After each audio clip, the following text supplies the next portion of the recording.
Coaches and athletes are often driven by an unquenchable thirst to push the limits of what is achievable. Can we win more games, throw farther, jump higher, run faster? But what if the goal is not to pursue limits, but rather to live in a state where limits are irrelevant? Is it possible that the current emphasis in sports on being the best and outperforming the competition is inferior to what could be experienced?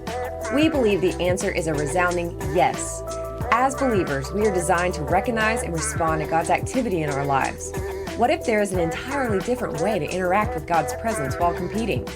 Can we recognize and respond to God in real time on the court or field? The Created to Be podcast will interview coaches, athletes, and FCA staff to discuss the ways they see God and interact with His activity in their day-to-day lives. The point is that God didn't create coaches and athletes to do, He created them to be. Welcome to the Created to Be podcast. I'm your host, Bethany Pigott, and I'm joined again this week by my husband, Justin. Say hello, Justin. Hello, back again. But yeah, I don't think I'm going to call you a guest this time because really today is going to be more a conversation that we might interweave some stories. But we've had a great huddle this past week, and I think this is just an opportunity for us to expand on some of the things we talked about at the huddle. So y'all can just consider Justin a co-host today. We're going to be back and forth, just having a conversation with a little bit of stories in the middle of that, of just our own personal experiences about the topics that we're speaking on. So Justin, at the huddle, you spoke about vulnerability this week. How did you think that went? I thought it went great. And it's not one that you can just tackle in like a 15 to 20 minute discussion. And I feel like a lot of people added so much to the discussion. So I thought it went great, but it also uncovered many things that we could talk about too. Yeah. And really on Monday, you spoke about vulnerability and really from the perspective of when we have our heart open and exposure of what's really going on in our hearts. I know that whenever we walk around, especially in the South, we'll look at people and say, "Hey, how are you doing?" And they'll say, "Oh, I'm great," or "I'm fine," or "I'm good." And we don't often, it's a fun thing to do. And it's good to know, you're like, "Oh, I love to see that person," and wave at them. But it kind of makes a mask easy to just cover up like, "Yeah, I'm good," and just go about your day. Yeah. And so we're really at the huddle, you were really talking about that perspective of vulnerability of what if we take off the mask, and you want to just unload your story to someone waving at you saying hello. And we'll talk about appropriate levels of interaction with vulnerability on this podcast. But in that, on Monday, it was more about like, what's really going on and what keeps us from moving into vulnerability where we're opening up our heart before the Lord and to other people when it's appropriate. One thing that came out really that we talked about on the podcast last time that we didn't really name that I do feel like falls under the topic of vulnerability is stepping into who you are and being bold in that and letting other people see that.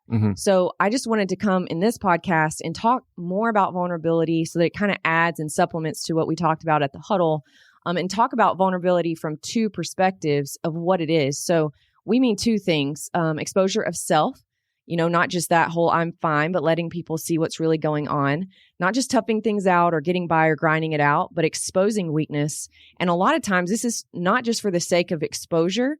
Like that seems a little bit cruel to just expose, our hearts for no reason, but it's for the sake of restoration and healing and becoming who God created us to be. And that's what this podcast is about. So that's why we're talking about it. And this is about being human too. Like you explained some great examples on Monday about how Jesus showed emotion. And so this was him not disconnecting from what was going on in his heart, but actually expressing what was going on in his heart, which was vulnerable. So what are some of those examples that you gave just for people that weren't there?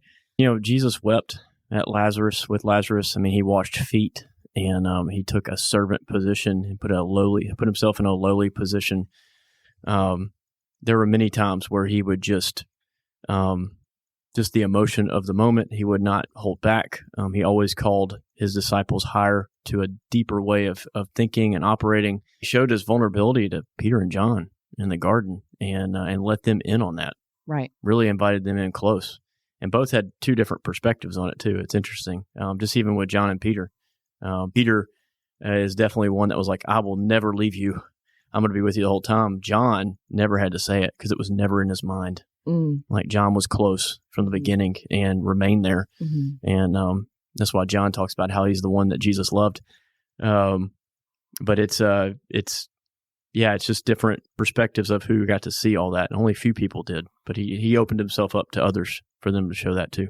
Yeah. And so to disconnect, if Jesus were to disconnect from that and not let, open his heart and show some people, it wasn't everybody that he showed the same level of vulnerability with, but to walk, like to live like that, where you're constantly disconnecting and just living basically from your mind or your effort, is really to disconnect from what it means to be human. Mm-hmm. So if you're praying these prayers of make me more like Christ, or I want to be who God you created me to be, you're going to have to connect with your humanness at some point in order to do that. So it requires this exposure of what's really going on in me and having safe places to do that. But then vulnerability is also stepping into original design, acting like ourselves, who God actually created us to be. So Jesus did this. He didn't change who he was by what other people were saying who he should be. If you think about the religious leaders, they were constantly telling him, you can't claim that, you can't do that. And still yet Jesus was doing that. So he was risking hurt, rejection, all that stuff by just being who God created him to be.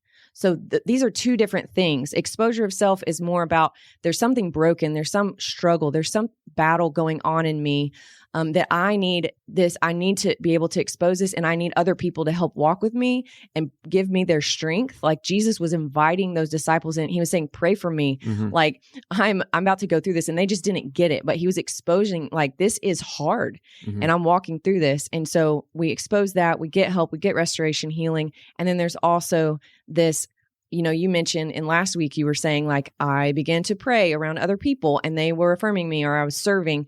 And these things make us a little bit nervous at first. Oh, yeah. Oh, yeah. We've worked with students through the years. And when we ask them to pray or like come share a testimony, or I know I was asked to share, Josh Gilreath, shout out to Josh. He would call people out in FCA often. And I was one of those lucky people. He called one night and I was terrified. But I stood up and I just did the best I could, worked through the cracking of my voice just to share what was on my heart. And that was a step for me into being who God created me to be. And I was vulnerable in that moment because I did have something I wanted to say, but I knew that I might not present it right, or people might not understand what I'm saying. We take these risks, but both of these things about vulnerability is the vehicle to which we can begin to see that prayer answered of our heart. That is, we want to be God, who you made us to be. We want to walk into your in your image. So they both require a great deal of courage, boldness, and you live in a perpetual state like that with our connection to the Father, Son, and Spirit, and with trust and mature people, and you'll begin to see growth and change and maturity happen. I just wanted to make a disclaimer as we move on, is that I don't think that you can be vulnerable just with anybody. In the exposure of yourself kind of way. Like, I don't think that's wise. We're going to talk about how do we navigate, how do we choose who to be vulnerable with? Like, what marks a person that I want to be in a trusted relationship with? That's important. And we also see in your example that Jesus he wasn't vulnerable or invite people to that depth of his heart with everybody. If you've been in church for a while and you hear about how Jesus chose his disciples, you had 3 that were close, and then you had a circle of 12, and then you had beyond that, I think like 70 people say that he sent out in groups and stuff like that. And then you have beyond that. And so you see that the closer you get to him, the more you got to see the rawness of who he was. But I do believe that you can be vulnerable in the sense of your design. On varying levels. Again, the intensity of Jesus, as you got closer to him, you saw more of who he was. So you would feel that intensity more of his nature. But he could still be who he was in front of the religious leaders. He could still be, was it like him to heal someone? Yes. So no matter who was standing around, he was still going to heal. He was still going to deliver. He wasn't going to be like, okay, well, all these people are here, so I can't be myself in front of them. And so you can be vulnerable in that sense of stepping into who you are. If you feel led to pray for someone or just be quiet or whatever it may be, and you're in a group of people, we have to get to a place where we can be confident of who we are and just step into those moments. I love this verse in Luke 2:52 that says, Jesus grew in wisdom and stature and favor with God and man. So that word stature is actually a word derived from another word that means maturity. So Jesus grew in wisdom and he grew in maturity in favor with God and man. So this was something that Jesus even grew into, was having wisdom in what he was doing and who he was, and then also in his own maturity and how he was going to display who he knew he was becoming. So in the last episode, we just talked about, we talked about a book called Building Bounce. And in that, it says we cannot feel loved if we do not feel known, and we cannot feel known if we're not seen. Another quote is, if I am not connected authentically, I will not feel connected deeply. A life filled with shallow connections will make it nearly impossible to live with joy. So they go on to say we have a God-given need to be seen, known, and loved for who we are without rejection. However, we also know that the more we expose ourselves, the more at risk we are to experiencing pain. We try to solve this problem by hiding, fighting, running, or trying to please. And we see that in the Garden of Eden when Adam and Eve sin and they try to hide themselves and cover themselves with fig leaves. So, Justin, my question that I just wanted to open up conversation is like, if these are the fears that we have, what other barriers do people face? But also maybe like, how have you done this in your life? Like, how have you, felt that need to be seen, but then also have that tension of like, I might be rejected. How do you navigate that? I was thinking on this, and I'm trying to think of how the Lord brought me here. And I think it had a lot to do with my family and a lot of support at home. And it was okay, permission to be different. Like, it's okay to be different. And what I'm saying is, in high school, I wasn't really a part of the crowd. I got to college, and I feel like it was similar in some ways. It's not that I didn't want to be a part of the crowd and be with friends and connect that way. There were just some things that I had to do differently in order to become what I felt like I needed to become here. And I think God used that, and it had rejection. I mean, I was thinking about even just in the athletic side of pushing the work ethic, like running harder than other guys would run, and what are doing the things that the coaches asked us to do, and when a lot of the guys would not. And so as I'm out there doing those things, I come back and my stuff's getting thrown in the shower or it's getting taped up because I was doing the things that I was supposed to do. So I'm leaving with wet clothes or wrinkled clothes or whatever to get back to my dorm to go eat. And there were things like that. And then 2 years later, they weren't messing with me anymore because I was number one on the staff and the whole culture had shifted. But I realized early on that somebody has to be that guy, and it's okay, not as a just rebellion to do my own thing. It's within honoring what authority has given me to follow, but it's okay to be different. I guess that's it. And so maybe it's part of being a Boy Scout and being a band nerd, which I love deeply, playing the trumpet for 6 years, and then being a jock. I saw all these different sides, people being different, and learning how to grow in those spaces and connect with people to where it gave me a lot of, confidence and kind of who I am.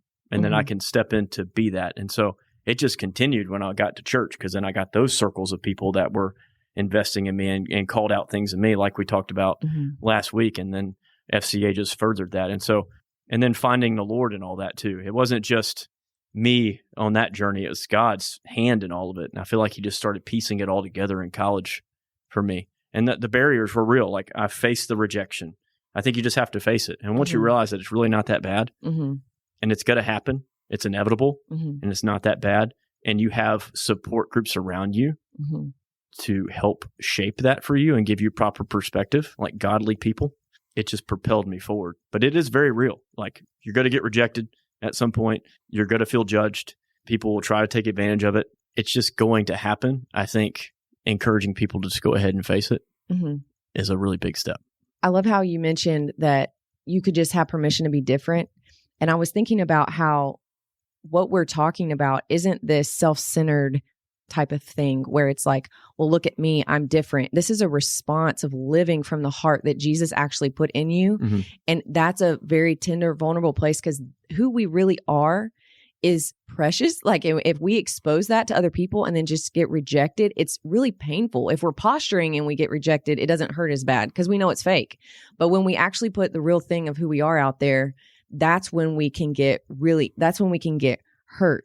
And so we're not talking about being self-centered or like, look at me, this is who I am. It's like this really vulnerable place of living from, like I said, the heart that Jesus gave you. And so as the hard part about living from that place is that sometimes there's things that come up that are in our hearts that are not of God, like things like anger and bitterness and frustration. And these aren't necessarily bad to feel, but when we begin to see patterns in our life or jealousy, I remember a time where I was jealous. This is so silly, but I was a ministry leader and at Mississippi College, and there was this girl that she was walking in way more maturity, honestly, than me in the spirit. And so I remember this leader,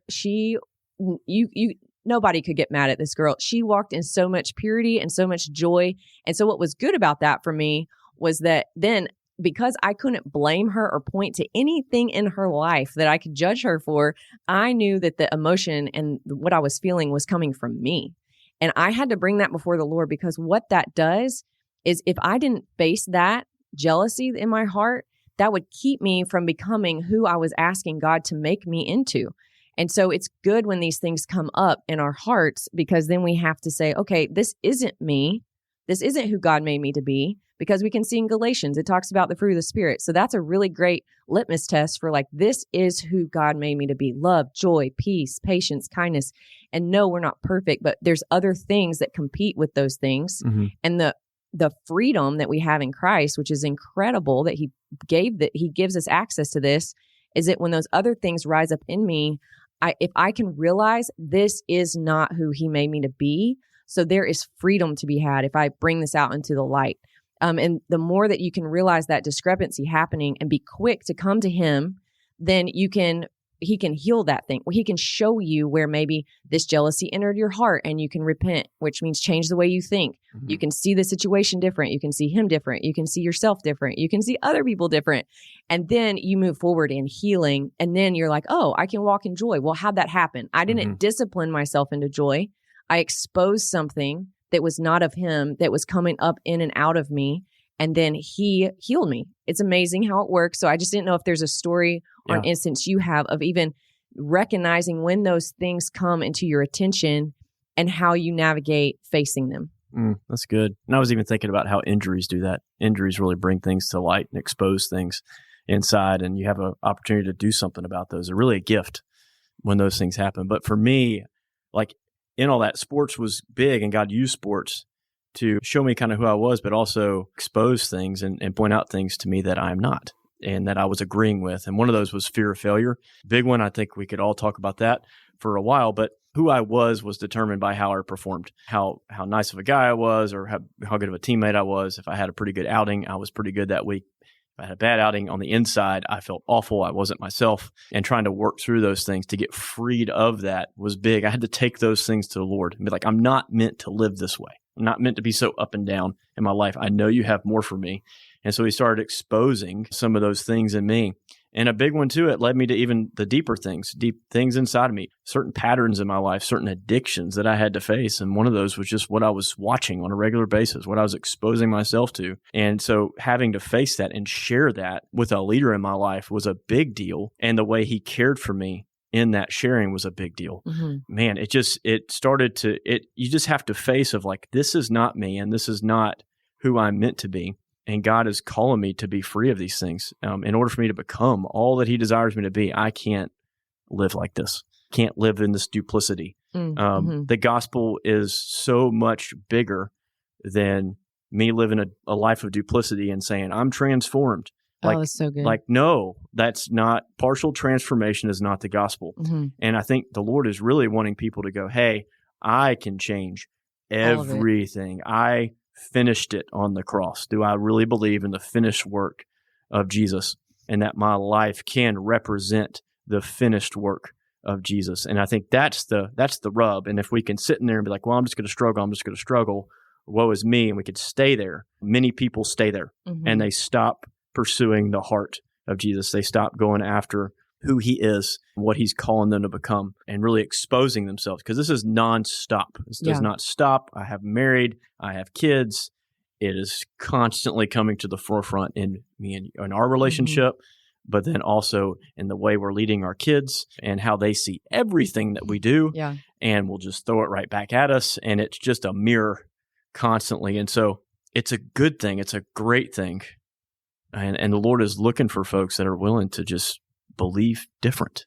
Yeah. Look, when you were just talking just now, I was reminded how we just label stuff as, well, we can only go this far. Yeah. Yeah. And it sounds right and it sounds good because that's what we feel like we can handle. Things that sometimes are taught or said or sayings that we might see on social media or whatever, like these things, they speak to our soul and keep us limited. And what I like to do is challenge the limits. Like, why are you telling me that it's in scripture, but I can't access that in Christ? You know, like if it's in there and Jesus is the same yesterday, today, and forever, why am I putting a ceiling on this? Yeah. And so we do that through different things that we agree with. And instead of looking at scripture and saying, this is what he has promised, and why can't I believe for it? And a lot of times we think we're going to be disappointed. That's why we don't. And so that leads down a whole nother rabbit trail. But, you know, if we expose our weakness and it feels dangerous, we might set out to just totally exterminate vulnerability so that we can control how others see us and hide the messy parts. And I think that is, you know, it's an illusion because Hebrews 4:13 says nothing in all creation is hidden from God. Everything is naked and exposed before his eyes.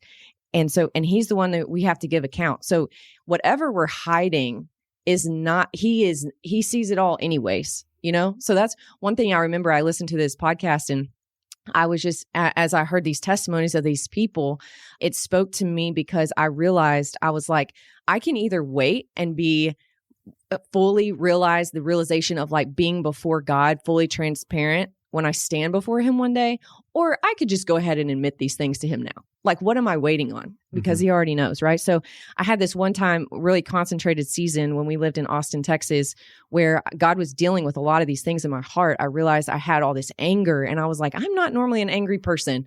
So I probably need to talk to somebody about this because this is getting a little ridiculous for me. I can't be the mom I want to be or the wife I want to be, you know, or the ministry leader I want to be with all this anger in my heart. And like trying to hold all that together and then like be the person that God created you to be is exhausting.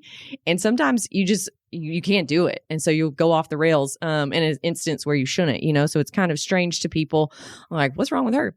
But I remember part of that time was that God was exposing motivations behind certain things that I would say to people. Like if I felt insecure, like what would come out of my mouth in a conversation with someone might sound okay to them, but I knew it was from a place of insecurity. I knew it was from a place of anger, even if I was trying to mask it a different way. And so he was showing me, it was just like, it was almost too much sometimes. I'm like, okay, I get it. But I mean, even to the point where I walked into our garage and just saw a basketball in the garage and like all these thoughts flooded to my mind about like my motivation for playing sports and basketball. And like, I wanted people to see me or like make good comments about like just all kinds of stuff. And, you know, God used that to expose those motivations to get that stuff up to the forefront so that I could face them and then start changing how I see myself, receive his love, and so that I could be secure. I wanted to be secure, but if I have insecurity and if I have anger and I have all these things running rampant in my life, I can't be that person that I know that God has made me to be. And so in the garden, I mentioned that earlier, they sewed fig leaves together. They used that for image management. They just wanted to pretend that this thing didn't happen, but they were exposed. God knew. He came in the garden and he said, where are you, Adam and Eve? But it's not like he didn't know where they were. He was giving them an opportunity to step into vulnerability, and they still tried to like manage their image. This is just something that is a thing, and we have to face it, like you were saying earlier. And there are real issues and real barriers to stepping into this that we want to talk about. So we're going to take a short break and then come back and finish this podcast talking about the barriers and just where we go from here. Living out your faith in college can be a challenge, let alone in your sport, but it doesn't have to be. Come join FCA in the Crane Theater Room in the Shower Field House on Monday nights at 7 p.m. to fellowship with other athletes and encounter God together. We look forward to seeing you there. Welcome back. So as we finish up and wrap up this podcast, we just want to talk about barriers to moving into vulnerability as like a lifestyle, really, and learning how to navigate that, but also discerning how you get connected, how you walk in vulnerability with wisdom, right? So in Building Bounce Again, they say most social anxiety is related to a fear that vulnerability will be met with rejection. It is a fear that if people see the real you, they won't want you to belong. And I remember being faced with this when I was on a mission trip with AIA, and we were working on, that's Athletes in Action. We were working on our testimonies, and they gave us prompts to think through different things. And I just remember this rush of like fear that came on me when I put something down on that piece of paper about something in my story or my life, that I realized, like, if people see this outside view of Bethany, but if they knew that I had certain thoughts that went through my mind that I thought about, if those thoughts were exposed, how embarrassed I would be and how I felt like they wouldn't like me anymore. So I remember that feeling of, wow, if I expose this, people might not like me for this. So there really are some barriers to walking in this. So, talking about, just like I just said just now, like fear of exposure, that's a barrier. Fear of judgment, people being taken advantage of, and vulnerability. When you give someone access to your heart and your life and they just take advantage of it. And that's a very predatory kind of response when we're supposed to be protectors of one another in vulnerability. And again, go back to Genesis and you'll see this play out in that story between what Satan did. He took advantage of vulnerability, and then God comes and he clothes them in dignity. He responds to their weakness. Yes, they had to leave the garden, but there's tenderness there if you have eyes and ears to see it and hear it, that God is the one who comes with grace and tenderness, and he doesn't take advantage of that vulnerability, but he protects. People have church hurt, right? You said that on Monday night. You've heard people talk about that. They have maybe just the wrong perspective of vulnerability. So that is a barrier. Or the fear of, again, rejection, thinking that you have to have it all together. Okay, so this is the barrier that caught my attention on Monday night at the huddle that I was kind of shocked by. And that was someone saying, a few people, not just one person, a few people saying a barrier to vulnerability was that they just really don't think that people care. It's crushing. What do you think about that? I mean, it's obviously what they are observing and what they have experienced. We are really busy, and and distracted, and we don't know how to listen real well. It's hard. It's something you have to practice, and you have to really sit in and like take in what people are doing and not be distracted by what other thoughts or what other things are on your mind that you got to go do, and just to be with somebody in a really vulnerable moment. And I mean, to do that with our kids, very, very significant things are happening in the lives of my kids. They're 11 and 8 and 2. Not really having the conversation with my 2-year-old yet on this, but it's easy for me to downgrade what the 11 and 8-year-old are processing because I have something else that's on my mind, and I can miss that opportunity, which could definitely shape them and in their view of dad. And I'm supposed to represent the Father's heart for them, which is going to impact how they view the Lord. And so to be present with people is just not something with the way technology has grown. I don't think it's something that's a core thing for people now, and in families that are just being invested in them, and they're gaining those skills early. Yeah, listening requires having to slow down and actually listen actively, and then being able to repeat back to someone saying something like, this is what I think that you're saying. Yeah. Like the message is being checked, making sure that it get sent and received. And like there's verification. Like it's back and forth, back and forth. It's not just like I'm sitting here listening and then check, I've like heard you say something. And I'm thinking about what I'm going to say to fix it. Right. It's actually joining in with them, which the next podcast, we're going to talk about empathy, which really listening is a key skill if you're going to be an empathetic person. But what I would say is if this is a barrier for people, like, well, whatever, like people just don't care that much, so I'm not going to do that. I would say there are people that do care. Yeah. And often what we have to do is we have to become the kind of people that we want other people to be for us. And so if I don't have people like that in my circle, I can still work on being that kind of person for other people just so that I get the practice. But I just believe like draws the same back. So if I'm being that person, then I'm going to find those people in my circle. And I've found that to be true. Like that statement was shocking to me because I could probably count on one hand, maybe two, people that I might think like, okay, they just don't really care. But I have way more people that I know I could call today and they would listen to me and they would care and they would like intentionally pray for me or encourage me. And so that was like what was so shocking to me and really sad, because I think that that's how we're supposed to walk, especially in the body of Christ. Like if you can't find it in the body, that's a problem. Yeah, it is. So we want to become those types of people as we grow in vulnerability. So let's talk just real quick as we wrap up, just about how we discern. Who are these kinds of people? One of the things I want to just make sure to say is that you don't share your life the same way with everybody. I love in Building Balance, they said something about you don't share the same way in like a fast food restaurant line while you're standing there. You just don't open up your heart and pour it out the same way you would if you're sitting in a small group and there's safety there and, where you talk. So you have to discern that. That's on us to discern. But I think it takes diligence to keep trying and not just completely be like, okay, I'm just never going to show the real me. Anytime you say like, I'm never, or I will not, those are things you're agreeing to that it's a big deal to make a statement like that because you will never walk in that. And so you don't want to make agreements like that. You need to continue to go before the Lord and ask, well, what's the barrier? Why is it hard? Where are the people? How can I become this person? If this is the path to becoming who God made you to be. So discern where to get connected. I would say, are the people that you're talking to people of peace, people of tenderness? Do they have joy? Do they have maturity? Sometimes we have to try multiple times, right? We also can't always expect the other person to be that person back to me. Like I mentioned in the last podcast, you want to have people upstream from you, more mature than you, and you want to have people that are less mature than you. So it helps you navigate, like you become mature yourself.